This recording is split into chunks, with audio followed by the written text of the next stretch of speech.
The high school sports beat is brought to you by Alfred State College, where within 6 months of graduating, an astonishing 99% are working or furthering their studies. At Alfred State, they stress project-based learning, where students work on real-world problems and learn how to think, not what to think.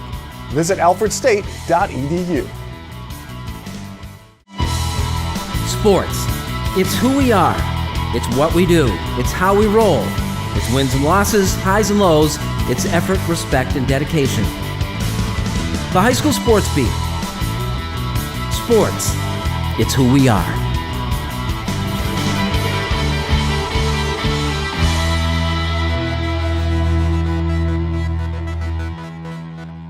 Hello everyone and welcome to the High School Sports Beat brought to you by Alfred State College.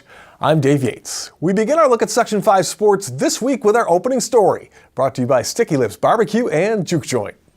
Sticky Lips Barbecue Juke Joint, New York State's largest barbecue restaurant right here in Rochester. See our menu and live music calendar at StickyLipsBBQ.com. Sticky Lips BBQ, Jefferson Road in Henrietta. We begin this week with an athlete in Spencerport. Arielis Lora is not only dedicated to improving on the mound, but the junior pitcher is also dedicated to his country. Here's John Nakanje with a story of a Ranger and National Guardsman. Most high school athletes who commit to a sport use the summertime to up their game. Arielis Lora has other plans. Well, it was at my school and stuff, and I went up to my recruiter, and she told me I can join and stuff, and we just talked and everything. Said I could still go to college baseball and stuff, so I want to do that. And then, my decision, I want to really serve my country. On June 10th, the Spencerport Rangers left-hander will travel down to Georgia to begin his journey into the New York National Guard. When did you find out that he wanted to join, and what was your reaction? He told me at the beginning of the season, and I was really proud of him. I mean, somebody who's that good at baseball, and then they're going to go on to help our country too. I think it's great. I'm really proud of him. Lora will be attending boot camp for the entire summer before returning to school for his senior year. But what motivates you, to take this next step? I just want to see how, mentally tough I can be and physically tough, and I just want to challenge myself. Did you talk with him through the process? Yeah. So I was kind of in the middle of it. We talked about the balance between what our goals are in life, and he's a really. I have children that go to the school here too, and everyone says, including him, he's a really patriotic kid, and he's trying to find that balance of serving his country, and just like he said, he's really trying to see what he's made of, and he has talked to some coaches and about possibility of doing both, and I said that you have to make sure you find the right balance and do your guard duty, but what was the reaction of the team, of your friends and of your family as well, they've said, take this big step in your life? They were pretty shocked. I feel like a lot of people didn't really think I would do that, really, but yeah, they were pretty shocked for the most part. Before Lora can start working on his future, he and the rest of the team must focus on the task at hand and make a deep postseason run. Yeah, so we came out of the box and we won a walk-off game, and I thought, wow, this is going to be a great season. Typically speaking, we're slow out of the box, and then that slow out of the box happened. So we met some challenges. Usually, every game, it was one or two things about the game. Defense wasn't there, pitching wasn't there, hitting wasn't there. We were kind of out of sorts for a little bit, and then we haven't looked back since. And it's been a long time since we've beaten some of the teams we've been beaten, and we're just really excited. It's a lot of fun coming to the ballpark every day now with the kids, and I got a great group of kids for sure. We've been hitting the ball great with runners in scoring position. So, we have this saying in the dugout: get them on, get them over, and get them in. And that's exactly what we were doing. We were getting guys on base. We were moving them over to scoring position, and our guys were just stepping up. And it's just been a lot of fun to see. It's in the last couple of years, we've been the recipient of losses like that in many cases. But it's been great to see our boys, really demonstrate what they're capable of doing. On April 24th, Lora showed Section 5 just how dangerous the Rangers could be. Spencerport had a doubleheader with Gage Chilai. Lora took the mound for the second game, his first start of the season after making 3 appearances out of the bullpen. The junior left-hander proceeded to retire the first 18 batters he faced. felt like around the 4th inning when we looked in the book and we just saw 3 up, 3 down, 3 up, 3 down over and over again. And you can just feel it when somebody's in the zone on the mound like that and really taking control. Everybody who comes up, he just sits them right back down. Everybody's working together, a real team unit, and he was really the head of that. He was what brought us all together and held us strong that game. By the end of the game, Lora had fanned 12 hitters and thrown a 91-pitch no-hitter. I was really just taking my time and breathing and stuff, and I couldn't do all of it without the team's help behind me. And then all of a sudden I realized, oh my goodness, this is really happening. And it was our first no-hitter, I think, ever in our program. I was a former player here and a student, and I go back to the late 1980s, and we've been trying to do our research, and this, I think, is the first one. So, and I didn't realize how many great coaches in our area, came up to me and said, I've never, guys like Coach Bunning, coached 25 years, never had a no-hitter, so it's a pretty cool thing for our kids and something that we're celebrating and having a good time with. So at first, I didn't really know what I did really, and then my team all ran up to me and I was shocked. I was surprised, and they told me, and I was excited. Despite his quiet demeanor, Lora's hard work and effort do not go unnoticed by his coaches and teammates. It's more of a leadership by example. He's been quiet since the beginning of the season, but every time he comes out to the mound, he always puts on a show. I mean, he's had an almost perfect game, no-hitter up until the 7th inning. So seeing somebody out on the mound and really take control in that way, it's great for the rest of the team to see.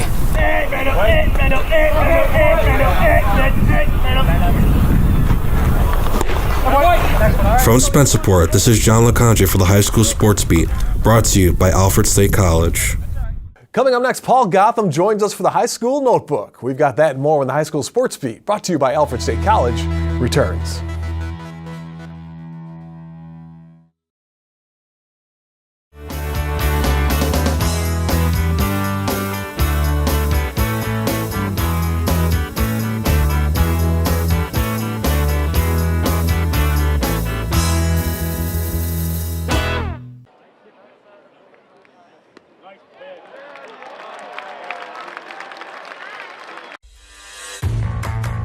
Treat yourself to Dunkin's new Blueberry Crisp, Coca Mocha, and Caramel Craze signature lattes. America runs on Dunkin'.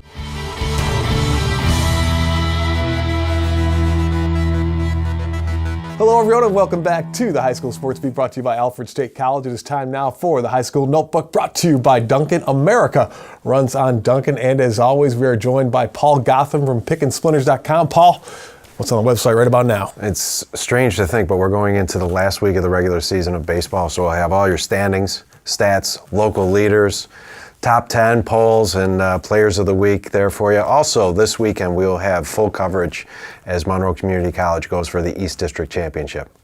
Well, Paul, talking about MCC and talk about, as always, a lot of local connections on the Tribune. It's great to see. You got 5 former Section 5 kids who are starting with that MCC team. They're going for their second appearance in the Junior College World Series in as many years. You got Casabazic from Rush Henrietta is playing shortstop. Trey Brown, who had a very underrated year at Aquinas, is playing in right field. Logan Martella-Tasic from Penfield's out in center field.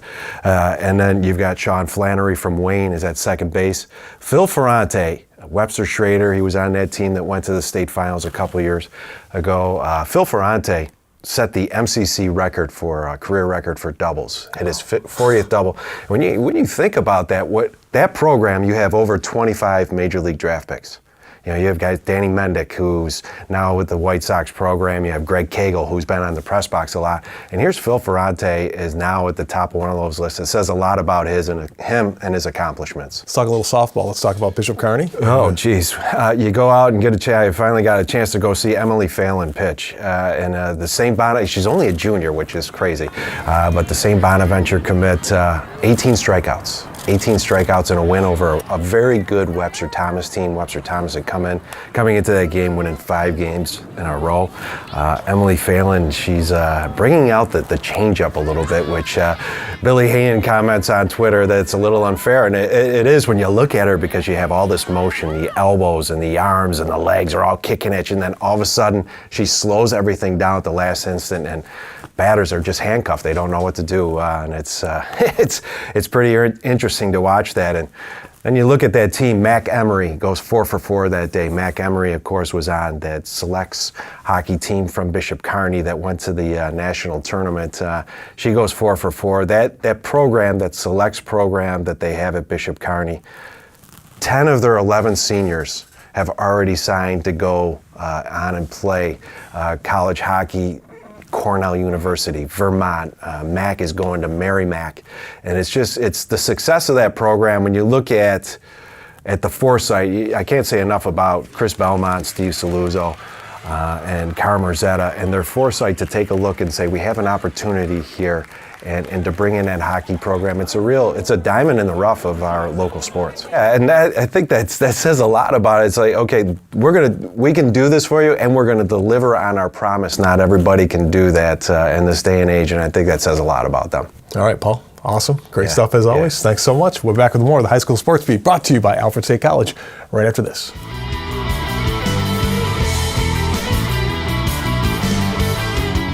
Coming up next, the Making the Grade nominee with Kyle O'Gara, and later, the Red Wings and Mercy softball build for the future. We'll have that story when the High School Sports Beat, brought to you by Alfred State College, continues.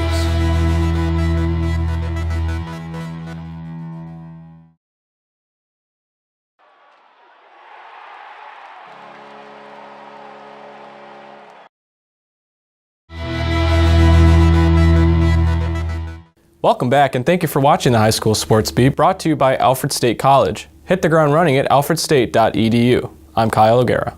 Making the grade this week is Spencerport senior Olivia Wall. Olivia plays both soccer and lacrosse for the Spencerport Rangers and is a captain on both teams. Olivia is an all-league, all-Greater Rochester, and all-state athlete for soccer and lacrosse. Olivia maintains a perfect 4.0 GPA. Olivia has interest in robotics and plans to continue her education at Cornell University in mechanical engineering with a minor in aerospace engineering. This week, Olivia Wall is making the grade. If you have a student in mind for our Making the Grade segment, we want your nominations. Send them into info@classywolf.com. And now here's Dave with the McArdles Section 5 Spotlight. Well, thanks, Kyle. Here are some of the athletes, teams, and coaches making news in this week's Section 5 Spotlight, brought to you by McArdles and Fairport. Come home to McArdles. Canisteo Greenwood senior Jaden Weitzel earned girls MVP honors at the Wellsville Spring Day Invitational, placing first in long jump and triple jump, plus a first-place finish in the 4x400 relay. Marcus Whitman's Justice Newell is the Class C tennis champion, winning 4 matches to take the Section 5 crown. And finally, Batavia defeated Leroy 8-0 to win the 21st annual Batavia Rotary Tournament. Sam Salome was named tourney MVP for the Blue Devils. Well, up next, it's Women's Day at Frontier Field when the High School Sports Beat, brought to you by Alfred State College, continues.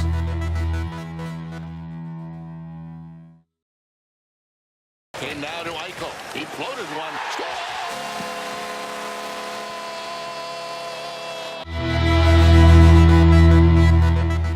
Welcome back, and thanks once again for joining us on the High School Sports Beat, brought to you by Alfred State College. I'm Dave Yates. This segment is brought to you by the Injury Free Coalition and our friends at Leo's Bakery and Deli. Please remember to always wear your seatbelt in the front and back seats, and to focus only on driving when behind the wheel of a car. This message courtesy of the Injury Free Coalition for Kids Smart Teen Driving Program and our friends at Leo's Bakery and Deli.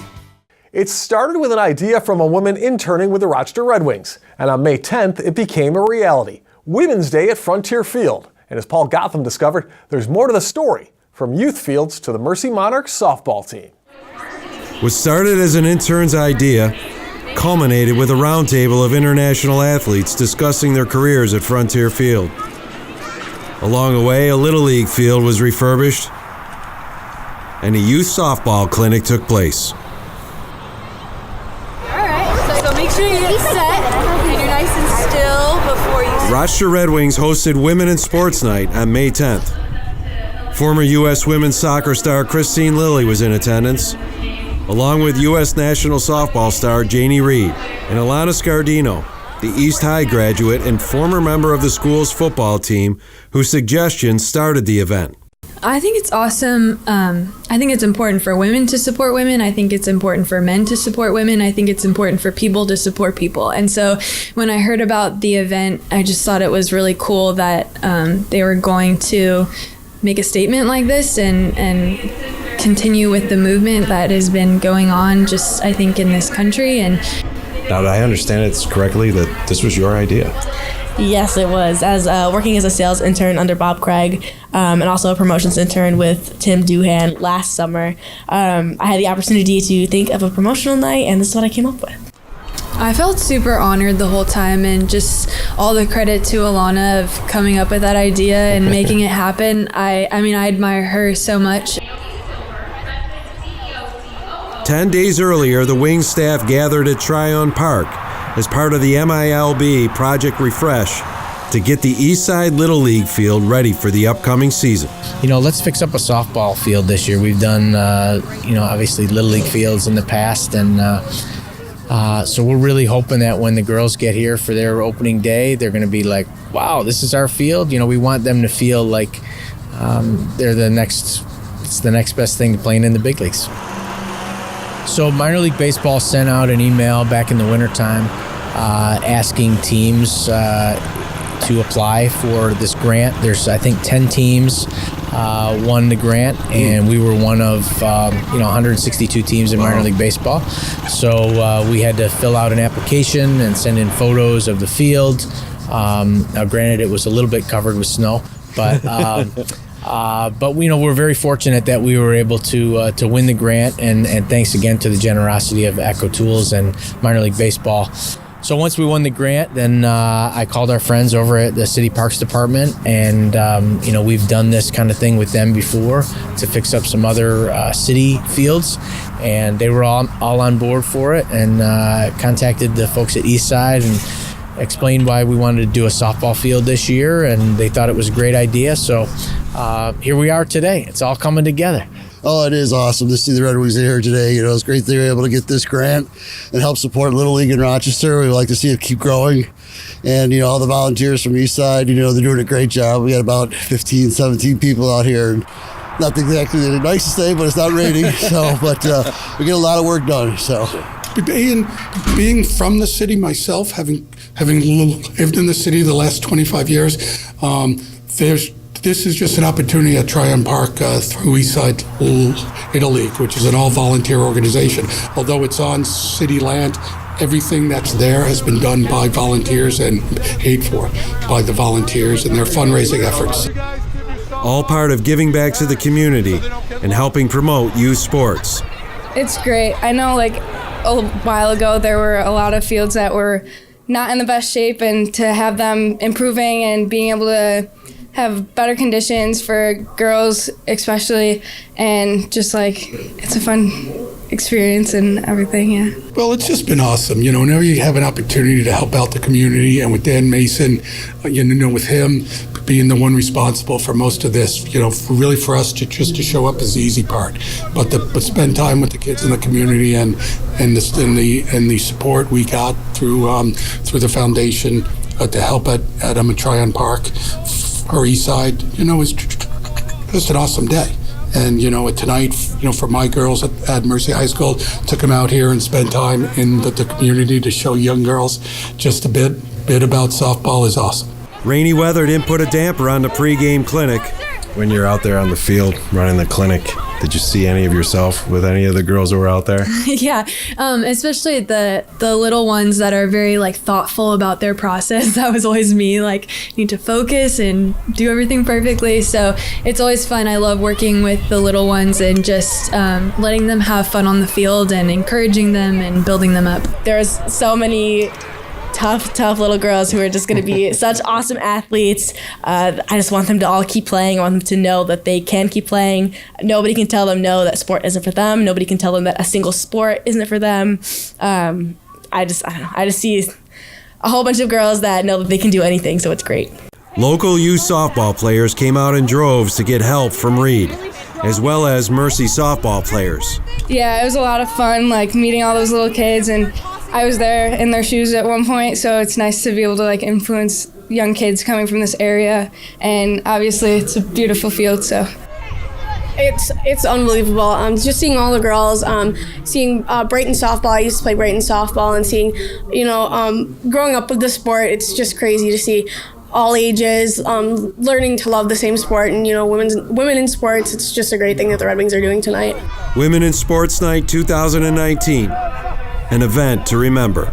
It's incredible. So actually, I'm looking into going into sports after college, and there's so few roles like women in sports and inspiring women. So seeing the USA softball team and stuff, like helping us out with the clinic, and it's great. But yeah, it was an amazing feeling hearing that everybody was supportive of it. Everybody thought it was a great idea. Definitely super grateful that they trusted the idea and they wanted to go forward with it. From Frontier Field in downtown Rochester, this is Paul Gotham with the High School Sports Beat, brought to you by Alfred State College. 1, 2,